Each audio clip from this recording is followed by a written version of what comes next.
ప్రపంచ వీరుడు, జాతికి స్ఫూర్తి నింపిన నాయకుడు నేతాజీ సుభాష్ చంద్రబోస్ గారి జయంతి సందర్భంగా భారతీయ జనతా పార్టీ స్టేట్ ఆఫీసులో నివాళులు అర్పించడం జరిగింది.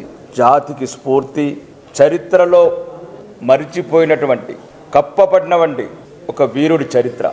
ఈరోజు చరిత్రలో ఉన్న కొందరు జైలు గోడలలో బుక్కులు రాసుకుంటా టైంపాస్ చేసే సమయంలో ఈ వీరుడు ఎటువంటి సౌకర్యాలు లేని ప్రపంచంలో ఈ దేశం నుంచి కుట్రలు కుతంత్రాలు చేసిన భారతీయ నాయకులు, సొంత పార్టీలో నాయకులు, దేశానికి స్వాతంత్రం తెచ్చినామని ఫోటోలు పెట్టుకున్న ఈరోజు చరిత్రలో ఉన్న నాయకులు వాళ్ళ పన్నాగాలు, వాళ్ళ కుట్రలను ఛేదించుకొని కలకత్తా నుంచి బయలుదేరి దేశ విదేశాలు తిరుగుతూ ఆ రోజుల్లోనే ఎటువంటి రవాణా సౌకర్యాలు లేని టైంలో జర్మనీ కావచ్చు, మాస్కో కావచ్చు, ప్రపంచాన్ని ఎదిరించి జయించి, అంటే ఊహించండి ఆ ప్రపంచ వీరుడి చరిత్ర, అతని ఘనత, అతని ధైర్యం, అతని రక్తంతో స్వేదంతో ఆజాద్ హిందూ ఫౌజ్ అనేది సింగపూర్ దేశంలో మొదటి స్వతంత్ర భారత దేశాన్ని ప్రకటించిన ఒక మగధీరుడు, ఒక వీరాది వీరుడు, ఈ జాతికి ఈ దేశానికి